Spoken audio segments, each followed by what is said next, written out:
Recording! Olá, pessoal, boa noite. Estamos aqui, uma quarta-feira, 31 de março de 2021, às 18h30, à disposição de vocês para mais uma aula de Teoria Geral do Direito Civil 1. Sejam todos e todas bem-vindos. Quem quiser ficar com a câmera ligada pode. Quem quiser te ligar agora pode. Era só para ter certeza que está todo mundo aí. Vou gravar novamente, disponibilizar ela no canal. Fiquem à vontade. O tema da aula de hoje, nós estamos trabalhando com a questão dos direitos da personalidade.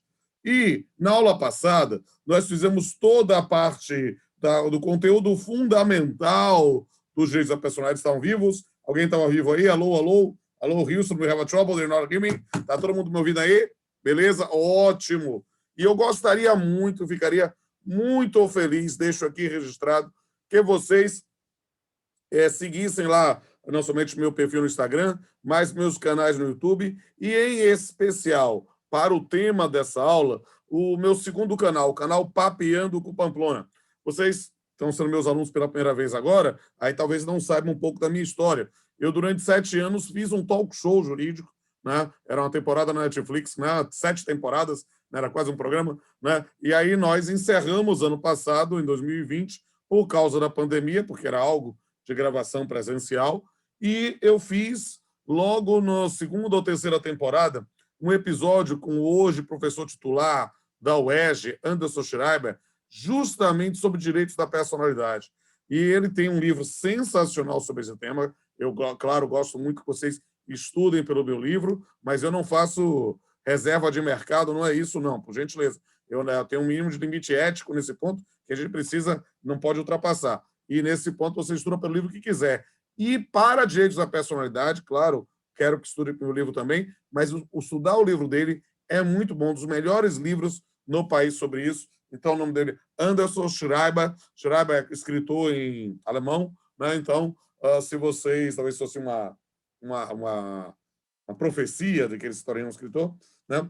E, nesse ponto, nessa aula aqui, pré-Semana Santa, né, pessoal da Páscoa, aí eu sei que muito pessoal da turma de amanhã já queria que eu liberasse a aula, mas o decreto está como um ponto facultativo vai quem quer, então eu vou, eu não quero terminar a aula, eu sou professor, está acostumado o professor que quer acabar a aula, não dar aula, não, eu gosto de cumprir o programa, então vou dar aula amanhã também. E quem puder, aproveite o máximo minha aula, estou à disposição de vocês. E aí o que acontece? Eu terminei a aula passada com as características do direito da personalidade. A Lana botou o link, não sei se é o do episódio, se for, te agradeço, né? Isso facilita muito a minha vida, a pessoa já pode pegar direto, né? Um episódio muito legal, né? E se alguém curtir, é claro que nem todo mundo curte, acha que isso é uma loucura minha, mas esse talk show eu inventei quando eu estava fazendo meu pós-doutorado e eu estava escrevendo sobre interfaces do direito e arte, e aí eu resolvi fazer um programa jurídico que não fosse chato, né? Porque os programas de TV Justiça são muito bem produzidos, mas são um saco. A gente só assiste quando é pesquisa específica ou um amigo da gente falando, né? E eu disse, não, tem que ser alguma coisa que se torne leve. E o Papeando com o Pamplona era um programa bem leve. Entrevistou 4 ministros do Supremo, né? Fachin, Marco Aurélio, Carlos Aires, né, que já se aposentou, e Eros Grau também, né? Entrevistamos ministros do TST, do STJ, a pessoal do CNJ, foi muito legal, muito legal. E, modéstia à parte, foi um programa muito interessante, que intercalava grandes nomes, novos valores, modéstia à parte, eu curtia muito. Então, se vocês puderem assistir, será um grande prazer para mim, né? Vale a pena, inclusive, ler ou ver o segundo episódio do programa, que foi com o Fachin, especificamente sobre viver e morrer com dignidade, que é uma coisa interessante para refletir sobre direitos à personalidade, sobre direito à vida, sobre eutanásia, autotanásia, esse tipo de coisa. Mas vamos lá, gente. Na aula passada, nós fizemos as características dos direitos da personalidade.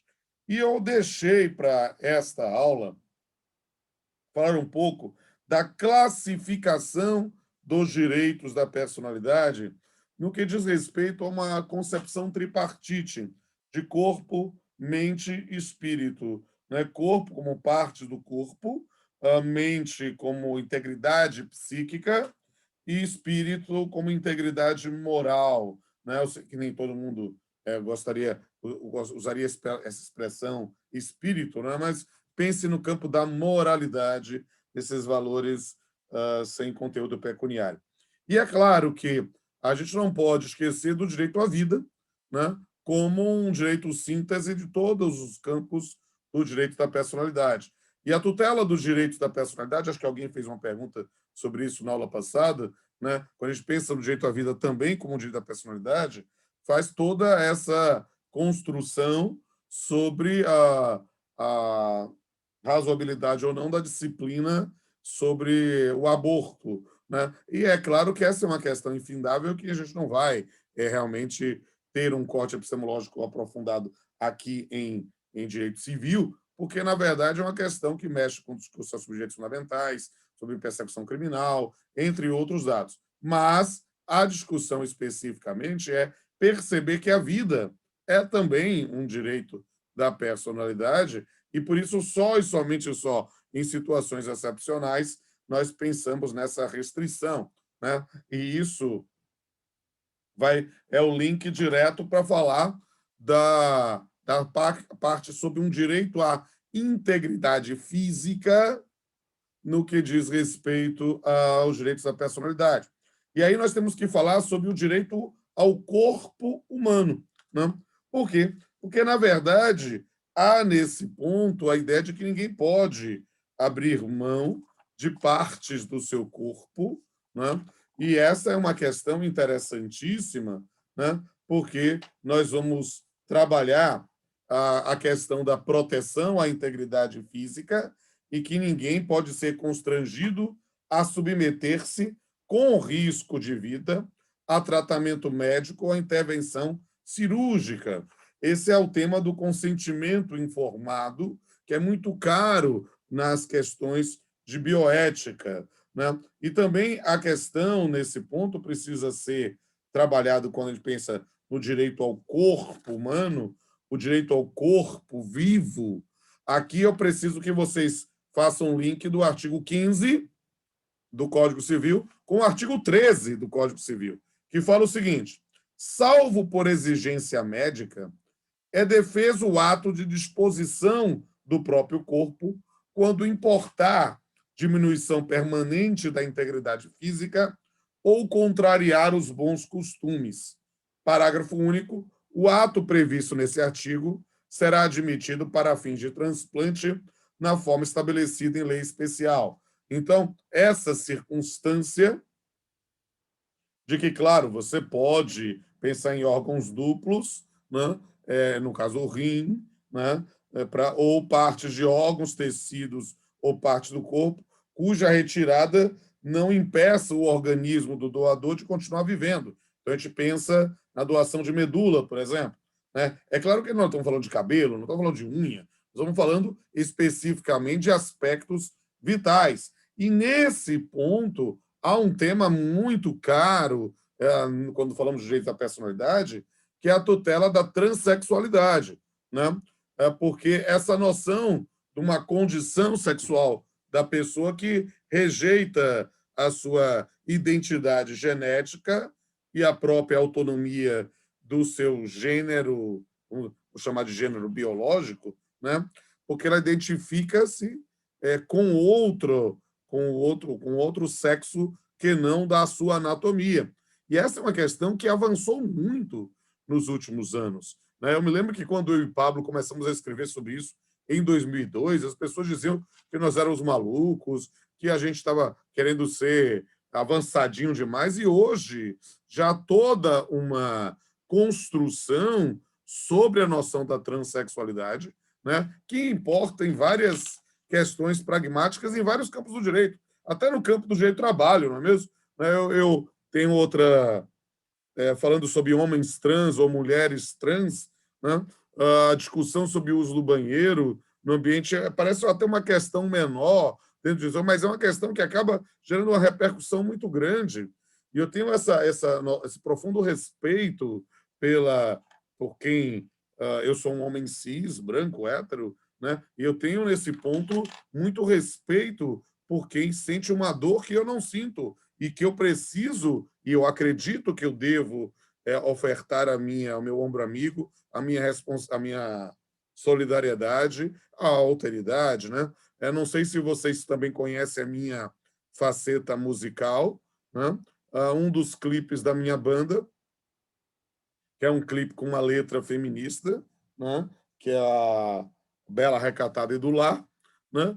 Eu fiz questão que o clipe fosse com mulheres de todas as formas e todos os gêneros e todas as raças. Então, você tem homens brancos, mulheres brancas, negras, temos cadeirantes, temos em todo lugar de mulher onde ela quiser, né? Então, lutadoras de boxe, lutadoras de taekwondo, jogadoras de futebol. E o que eu mais quis fazer? Tem uma mulher trans, né? Eu não vou dizer, você vai descobrir, se você descubra sozinho. Por quê? Porque não interessa que eu indique. Mas eu fiz questão que uma mulher trans, que trabalha, inclusive, lá na Faculdade Baiana, né, participasse do clipe para dar essa vertente. Veja o clipe, é divertido. Não tem assim nada demais, mas a gente pegou a exposição de Frida Kahlo na época lá, no Museu Rodin, fizemos umas coisas bem interessantes, espero que vocês curtam, né? Mas essa noção da transexualidade é uma questão muito interessante, porque tem evoluído muito a questão, não somente, embora não tenhamos uma disciplina positivada legal sobre esse tema, já há muitos aspectos relacionados a decisões judiciais e resoluções do Conselho Federal de Medicina.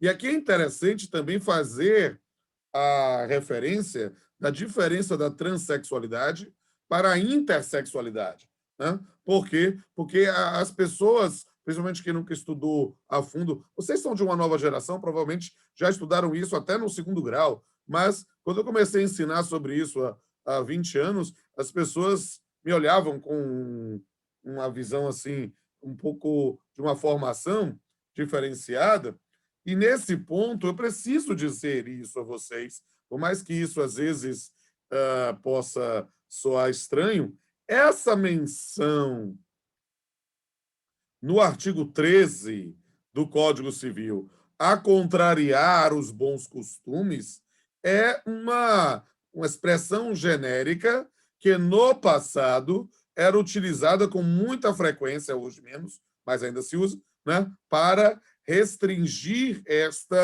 essa compreensão da utilização do seu próprio corpo. Porque é o óbvio. Por que eu estou falando sobre isso quando eu estou falando de direito ao corpo vivo? Justamente pelas cirurgias de transgenitalização, né? A questão da construção cirúrgica de uma vagina ou de um pênis, né? Porque o trans, né, o homem trans ou a mulher trans, ela não tem nenhuma obrigação de fazer cirurgia, ela pode fazer se quiser. Aí é uma questão dentro do exercício da sua liberdade. Mas há quem queira, justamente por não estar satisfeito com o seu corpo, e fazer isso. E aí há toda uma dificuldade grande para a mudança do registro. Né? Por quê? Porque a gente falou sobre isso em pessoa natural, mas é uma das grandes dificuldades. E uma das grandes dificuldades por outros elementos também. Né? Imaginar se é possível esconder isso. Se há um direito ao esquecimento, e note que o Supremo Tribunal Federal, em um contexto completamente diferenciado, refutou a tese do direito ao esquecimento ainda nesse último mês. Então, nós estamos aí com uma circunstância interessante. A pessoa que consegue judicialmente a alteração do seu registro de sexo, isso pode ficar averbado no cartório, mas vai constar o seu sexo. A série Pose, muito interessante sobre isso. Eu vi as 2 temporadas. É um tema muito interessante. Por quê, Aline? Porque nessa tese, essa série, ela inclusive se passa nos anos 80, uma época bem mais complexa do que a contemporaneidade em relação a direitos de trans. Então, e é muito interessante porque várias atrizes são mulheres trans, né? Isso é uma questão bem interessante mesmo, né, sobre esse tema. Agora, além dessa questão da transexualidade, né, que vale a pena registrar para aqueles que são apegados a modelos anteriores, que a própria Organização Mundial de Saúde, a OMS, ela removeu da sua classificação oficial de doenças o transtorno de identidade de gênero, né? E aí passou a tratar sobre temas classificados como incongruência de gênero, e não como uma patologia propriamente dita, porque essa é uma questão sensível ao lidar sobre esse tema. Agora, falar sobre corpo vivo é uma coisa, mas falar sobre corpo morto também. Quando nós pensamos na classificação dos direitos da personalidade, né, a gente precisa dizer que o artigo 14, bota aí na tela para mim, por gentileza, o artigo 14 também se preocupou com o corpo morto. Né? E aí o artigo 14 fala lá, é válida com objetivo científico ou altruístico a disposição gratuita do próprio corpo, no todo ou em parte, para depois da morte. O ato de disposição pode ser livremente revogado a qualquer tempo. E isso, meus amigos e minhas amigas, logo que veio a previsão no Código Civil, nós tivemos uma guinada de 180 graus no que diz respeito a transplantes, né? Eu sou a previsão original, anote aí, por gentileza, da Lei 9434 de 97, né? Ela tinha uma previsão de consentimento presumido, né? Dizendo, salvo manifestação de vontade em contrário, nos termos dessa lei, presume-se autorizada a doação de tecidos, órgãos ou partes do corpo humano para finalidade de transplantes ou terapêutica pós-mortem. E nessa época, queridos e minhas queridas, nós vivemos a lei é a Lei 9434 de 97. É a lei que trata de transplantes. E aí o que acontece? Nós tivemos aí quase não vou dizer que era fake news, dispõe, Alanda, né? Mas houve uma campanha sistemática, né, com a ideia de que as pessoas iam ser agora ia ser vítimas de tráfico de órgãos, né? E aí, nesse ponto, houve uma medida provisória, a MP 1959, que foi convertida em lei, a Lei 10.211, de 2001, mudando a redação, né, para dizer que precisa de autorização expressa. A nova redação do artigo 4º da lei que eu mencionei, a 9434, diz que a retirada de órgãos, de tecidos, órgãos e partes do corpo de pessoas falecidas para transplantes ou outra finalidade terapêutica dependerá de autorização do cônjuge ou parente maior de idade, obedecida a linha sucessória, reto ou colateral, até o segundo grau, inclusive, firmada em documento subscrito por duas testemunhas presentes à verificação da morte. Ou seja, você pode declarar-se doador. Eu tenho isso registrado no meu RG. Eu sou doador de órgãos, eu disse, morrendo, isso aqui não serve para mais nada, use e abuse como quiser. Né? Mas quem não é declaradamente doador, né, precisa da autorização da família, o que, nesse ponto, gera uma situação terrível, né, nessa corrida para transplantes. Não é mesmo? Isso, Leonardo. Essa é a nova redação sobre o tema. Ainda sobre o direito à integridade do corpo, eu incluo, e autores preferem colocar isso junto da imagem, né, o direito à voz. Né? Por quê? Porque a voz como uma manifestação de um direito da personalidade, né, ela, às vezes, nós conhecemos pessoas, né, pela voz e não sabíamos o rosto das pessoas. Para quem é da minha idade, lembra do Lombardi, do Silvio Santos. Para vocês mais jovens, viram aí o falecimento do ator que fazia o Louro José, da Ana Maria Braga. A gente lembrava do rosto dele, sabia que era, mas era uma voz, a ideia da voz. É claro que a noção da voz, né, ela também está protegida por direitos autorais. Outro dia eu estava revendo uma entrevista no Jô Soares, né, no Jô 11h30, né, que acabou, da moça que deu a voz para o Waze. Né? Então, a gente está acostumado com essa coisa assim, de ouvir, ou do Google Maps, né, aquela mesma voz. É claro que, de tempos em tempos, a gente faz adaptações. Eu que uso muito o Waze, adoro, de vez em quando eles fazem alguma campanha, já botei a voz do Batman, do Coringa, do Sandy Júnior, do Silvio Luiz, né? Às vezes já tem isso. E é claro que há pessoas que a gente pode admitir isso na utilização humorística, não é mesmo? Né? Se eu chegar para vocês falando assim, que a classe trabalhadora precisa trabalhar, a gente pode buscar uma voz diferenciada ou dizendo, vagabundo! O outro lá, o indivíduo, né, que está na presidência da República. Nós temos características, motes, dados de pessoas que a gente acaba identificando, mas só para efeito didático. Isso não pode ser utilizado como de uma forma não autorizada para atribuir-se a essas pessoas. E para quem, eu sei que vocês são muito mais hackers do que eu, mas quem trabalha com, ou conhece o deepfake, ou conhece formas que você pode utilizar, né, imagens, não é somente a voz, a voz da pessoa para transmitir alguma coisa que ela não falou, isso é algo ainda mais complexo na contemporaneidade. Né?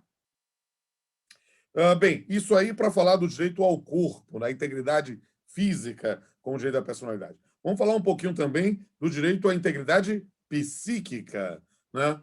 E nesse ponto, a gente trabalha especificamente a noção do direito à liberdade, né?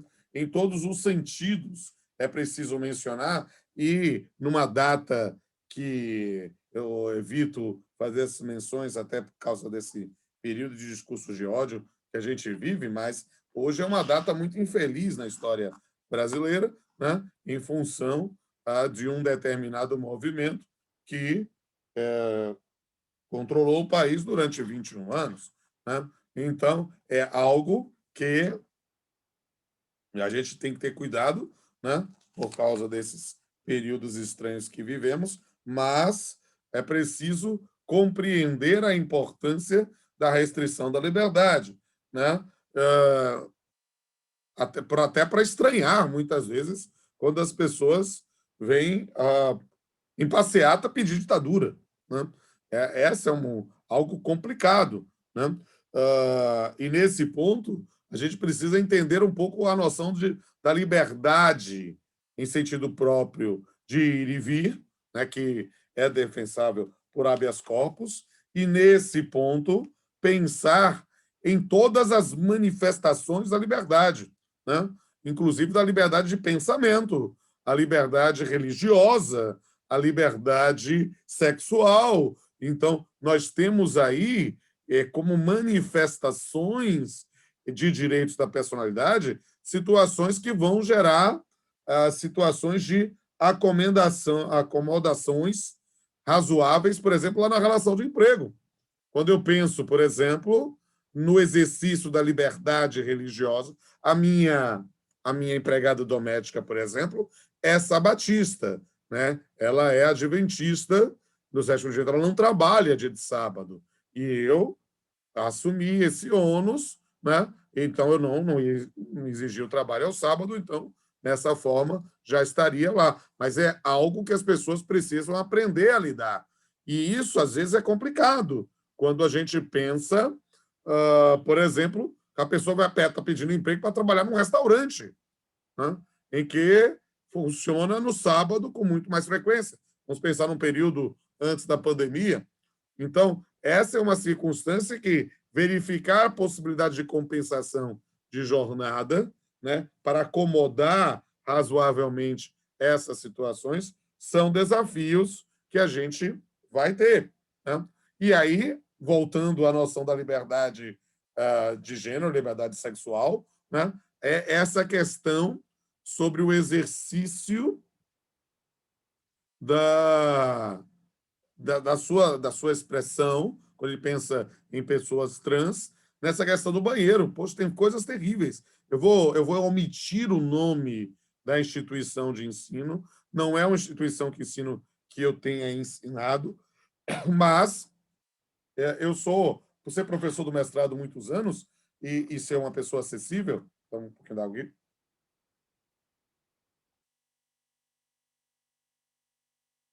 com frequência, coordenadores de cursos foram meus alunos e desabafam comigo.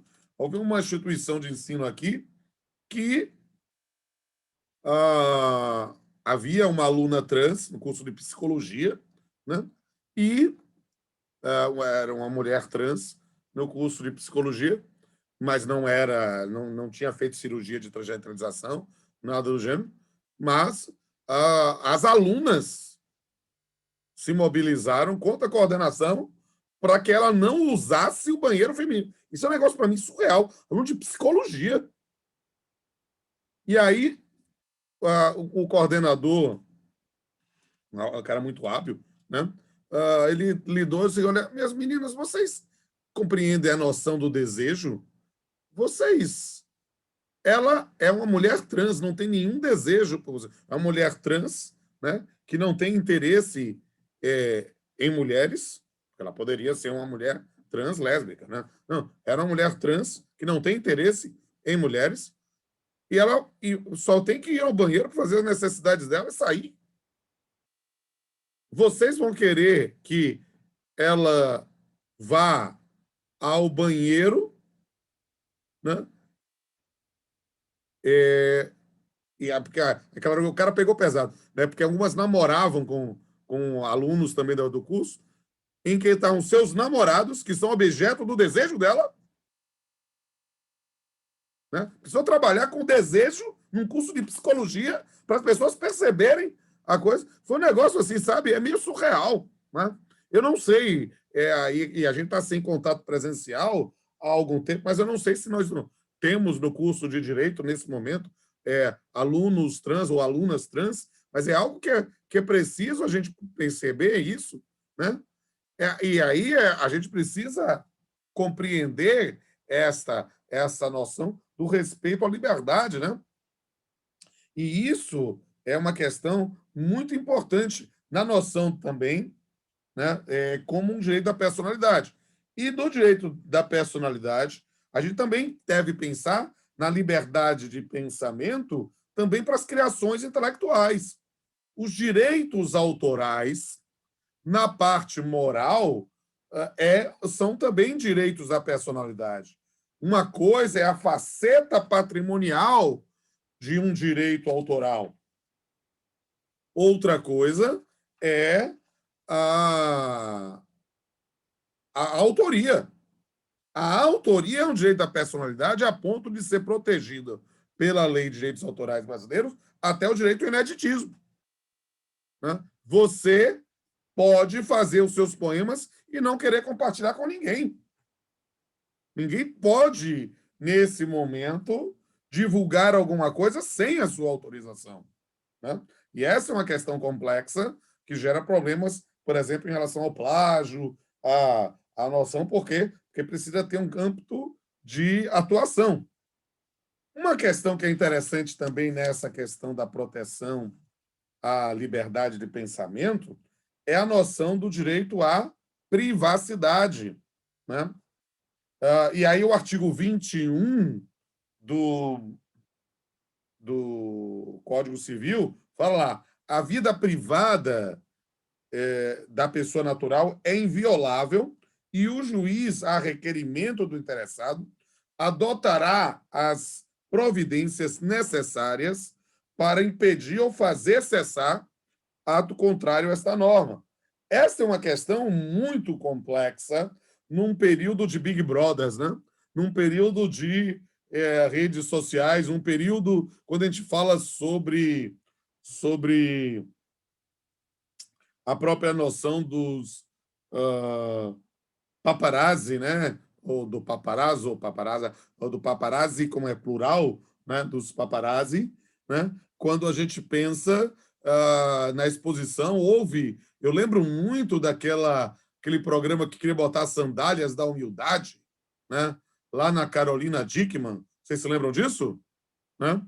Em que o indivíduo colocou uma escada Magiros na frente do apartamento dela para filmar um espaço da sua privacidade com o seu filho. Não quero saber se ela é simpática ou antipática, mas ela tem um direito à sua privacidade que não pode ser violado. E nesse ponto a gente pensa, eu estava refletindo outro dia na aula de direitos reais sobre o programa Pânico na TV. Obrigado, Marione. Né? Na questão especificamente dos drones, não é mesmo? Porque com a questão do drone, né, eu moro numa casa, por exemplo, e eu estou numa casa e estou na minha piscina, e tem um muro alto. Então, com todo o respeito, eu posso querer tomar banho nu na minha piscina. É minha, espaço fechado, eu não estou me expondo a ninguém. E aí alguém passa com um drone me filmando. Aí eu dei o exemplo comigo, mas às vezes é muito comum, em especial as mulheres, né? Querer fazer um topless, uma coisa assim, está na sua casa, né? Querer queimar, querer bronzear-se. E nesse ponto, a noção da restrição à intimidade. E aí eu estava dizendo, ó, parece-me que a noção do dessouço incontinente autoriza passar um drone, eu dou um tiro e derrubo. Né?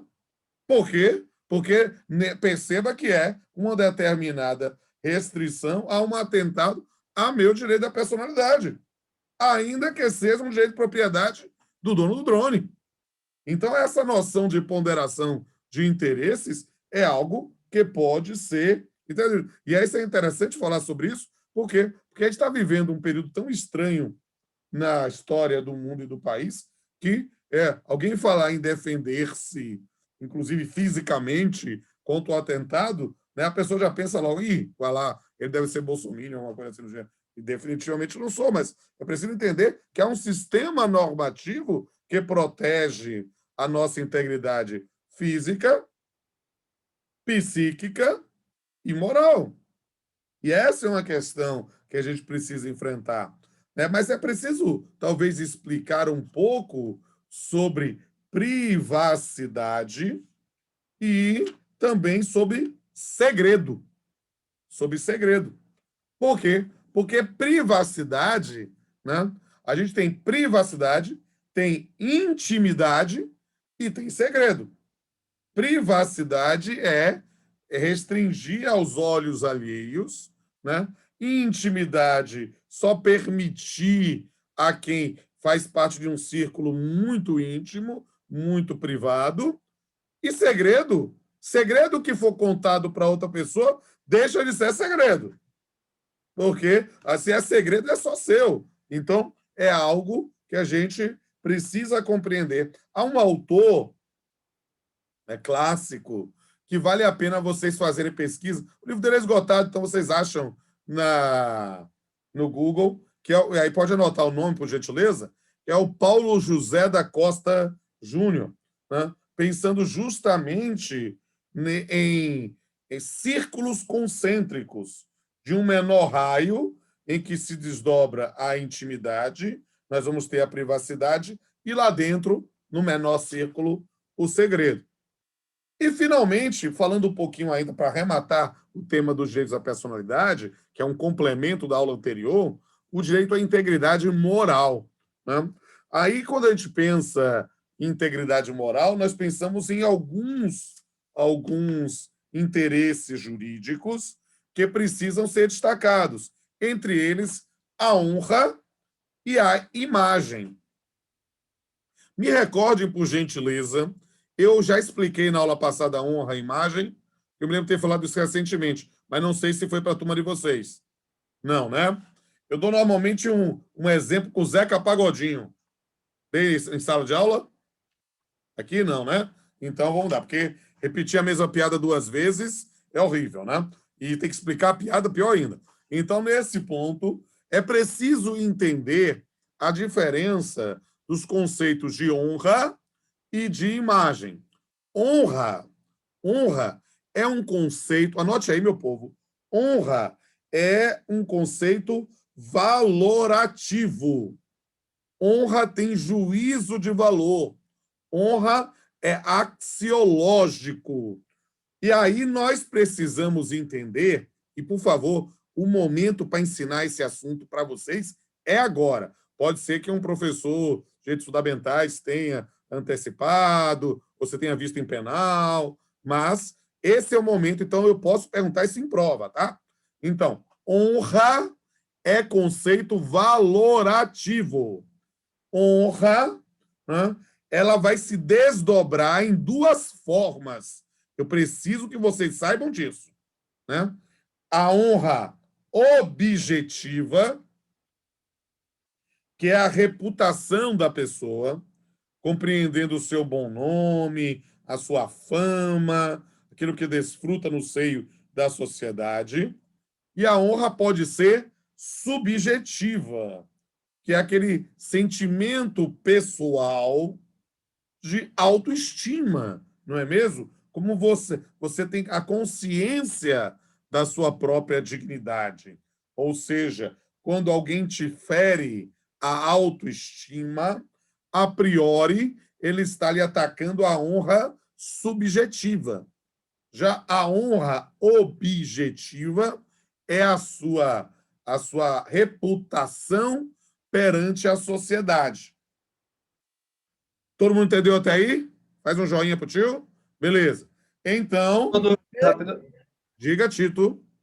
Então, por exemplo, um mesmo insulto que fosse dado a uma pessoa, o insulto que é dado publicamente a essa pessoa, o insulto que é dado em particular a essa pessoa, o público poderia ser como um ataque à honra objetiva e o particular à honra subjetiva?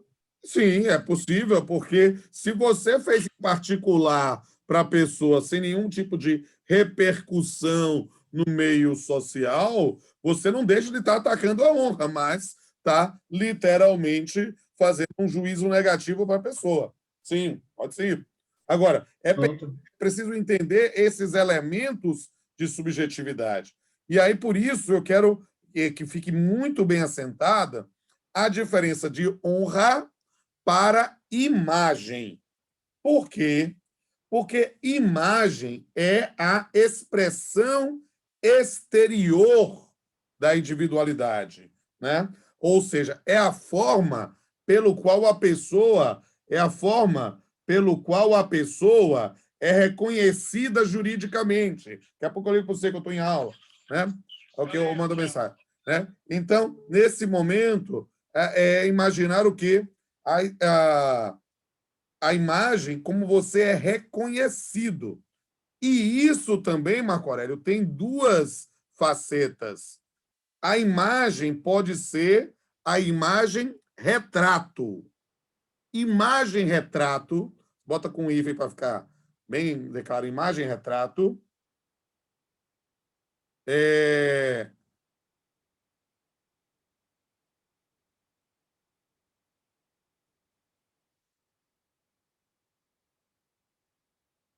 Como é que chama?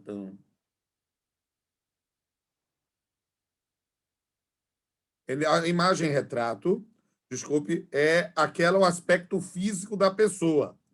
E a imagem atributo é a exteriorização da personalidade do indivíduo. Ou seja, é como ele é visto socialmente. Isso aqui é uma questão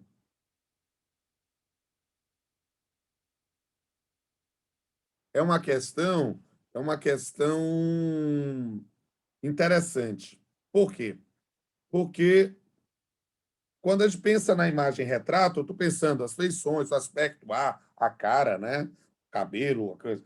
A imagem atributo, a gente está imaginando características da pessoa.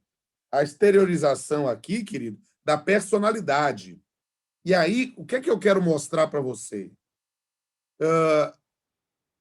Lembra quando você aprendeu redação? A diferença de dissertação e descrição? Né? É que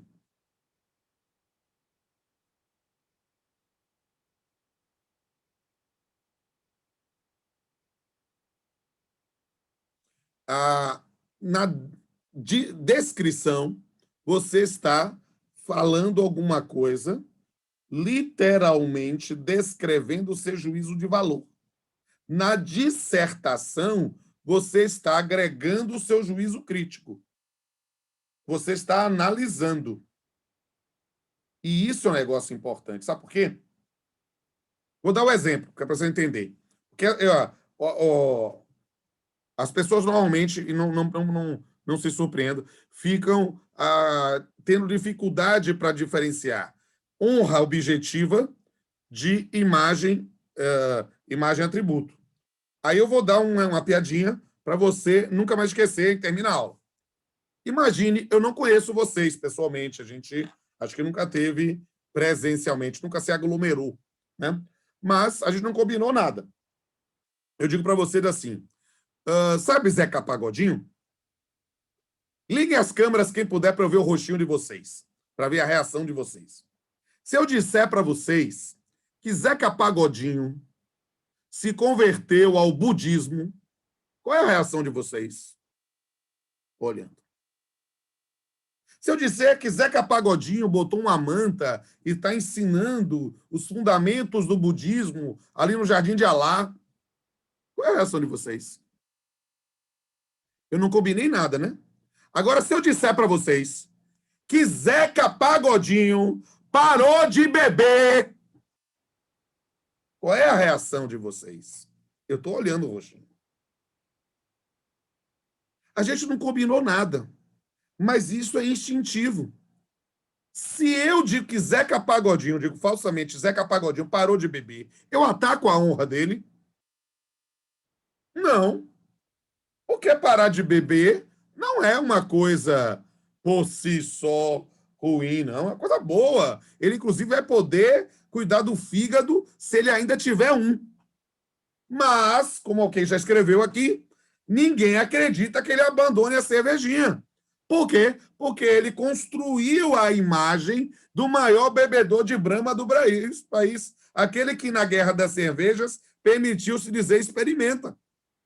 Imagem essa que ele retira atributos econômicos. Quando ele dizia assim, ó, gente, tinha uma piadinha dizendo assim, ó, olha as trombetas do Apocalipse, Faustão Magro, Sandy Devassa e Zeca Pagodinho bebendo água. Por quê? Porque nós construímos imagem de Faustão gordo, de Sandy, a menina recatada, e de Zeca Pagodinho, o cervejeiro. Perceba. Exatamente, Diogo, exatamente. Então, nesse ponto, aí a gente tem um dado, porque você precisa entender que às vezes é complexo, é tênue. Quando é que é a diferença entre um juízo de valor ou não? Né? Porque ele parou de beber, isso é só uma descrição. Mas parou de beber porque era um cachaceiro. Opa, aí a expressão cachaceiro, o cara nem bebe cachaça, bebe cerveja. Mas já tem aí em si um elemento de juízo de valor. Estão entendendo? E dentro dessa noção de direito à integridade moral, eu incorporo a noção do direito à identidade, sabe? Para mim, a questão do nome social é uma questão também relacionada à integridade moral, a possibilidade da modificação do registro para homens trans, mulheres trans, né? Pensa o Tammy Gretchen, por exemplo, é uma questão independentemente de cirurgias ou de tratamentos, né? Mas é uma questão complexa que ainda... Quer ver uma repercussão que não está assentado? Só para vocês, para dar um spoiler, quem sabe se eu for professor de direito de família de vocês, né? Sobre casamento. Imagine que eu seja um homem trans. Eu deixei essa barba num tratamento, alguma coisa assim. E me apaixono por Alanda aqui. E a Alanda se apaixona por mim. Eu sou obrigado a dizer para a Alanda que eu nasci com um corpo de mulher?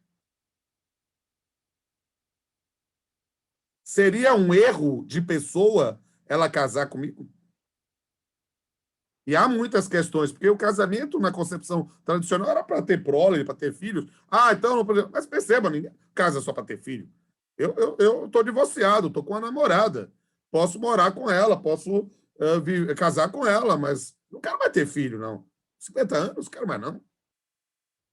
Entende? Então, são questões que a gente vai enfrentar. E, para mim, isso também é importante.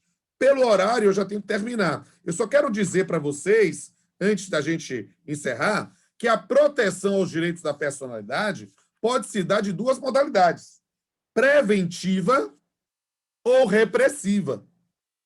E aí a gente sempre fala que é melhor prevenir do que remediar. Mas no campo dos direitos da personalidade, eu pediria a vocês, gente, não deixa o velho aqui no vácuo, não. Vejam o link do papeando que eu fiz com Anderson Schiraber, acho que a Alanda colocou aí, e se você puder, Alanda, ou qualquer outro colegas, coloque aí o link também do papeando que eu fiz sobre liberdade de expressão, né? É o último episódio da primeira temporada, né?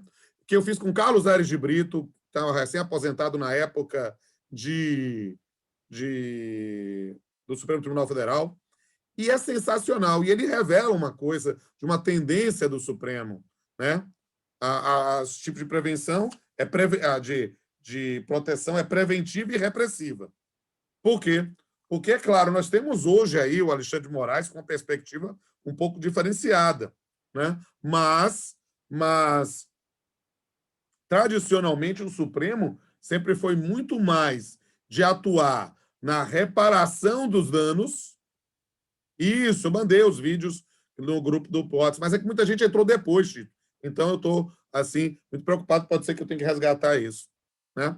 E ele trabalha muito disso, porque a questão e já que nós estamos no 31 de março, a questão do limite tênue entre a prevenção e a censura.